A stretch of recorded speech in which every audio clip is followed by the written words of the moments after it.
ভারতের বিভিন্ন প্রান্তে সম্প্রতি এক অভাবনীয় দৃশ্য চোখে পড়েছে।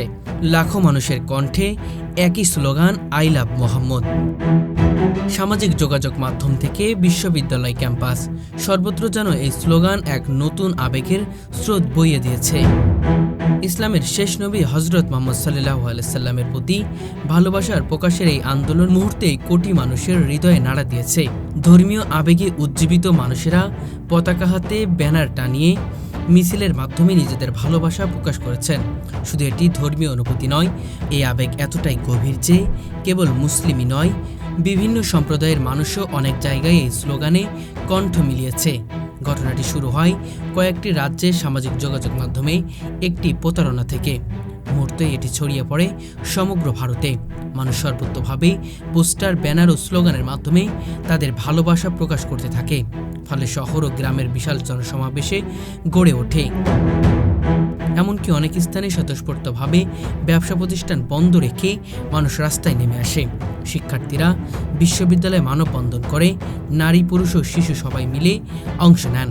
ভারতের রাজনৈতিক বিশ্লেষকরা বলছেন, এই স্লোগান শুধু একটি ধর্মীয় আবেগ নয়, বরং সাম্প্রতিক সময়ে ধর্মীয় বিদ্বেষ, সহিংসতা ও বিভাজনের বিরুদ্ধে এক শান্তিপূর্ণ প্রতিবাদ হিসেবেও দেখা দিচ্ছে। ভারতের মুসলিম সমাজ দীর্ঘদিন ধরে নানা চ্যালেঞ্জের মুখে দাঁড়ালেও আই লাভ মোহাম্মদ আন্দোলন তাদের নতুন এক আত্মবিশ্বাস দিয়েছে। অনেকেই মনে করছেন, এই আন্দোলন একদিকে যেমন নবীজির প্রতি ভালোবাসার বহিঃপ্রকাশ, তেমনি অন্যদিকে সমাজের শান্তি ও মানবিক মূল্যবোধ প্রতিষ্ঠার ডাক। বিশেষ করে তরুণ প্রজন্মের অংশ এই আন্দোলনের এক নতুন যাত্রা যোগ করেছে। তারা সোশ্যাল মিডিয়ায় ভাইরাল ভিডিও, কবিতা, গান ও আর্টের মাধ্যমে মুহাম্মদ সাল্লাল্লাহু আলাইহি সাল্লামের প্রতি ভালোবাসা প্রকাশ করছে। পর্যবেক্ষকরা বলছেন, এই আন্দোলন ভারতের ভবিষ্যৎ সামাজিক বাস্তবতাকে নতুন দিকে নিয়ে যেতে পারে। যখন ধর্মীয় বিভাজনকে ঘিরে উত্তেজনা বাড়ছে, তখন আই লাভ মোহাম্মদ স্লোগান শান্তি, মানবতা, ঐক্যের বার্তা হয়ে উঠছে।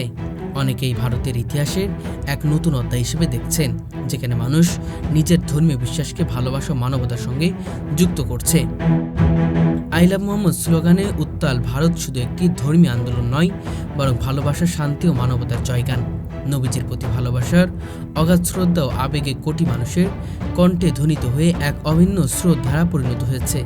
এই আবেগ যদি ইতিবাচক থেকে পরিচালিত হয়, তবে এটি শুধু ভারতের মুসলিমদের নয়, বরং পুরো মানবজাতির জন্য এক বিশাল অনুপ্রেরণার উৎস হয়ে উঠবে।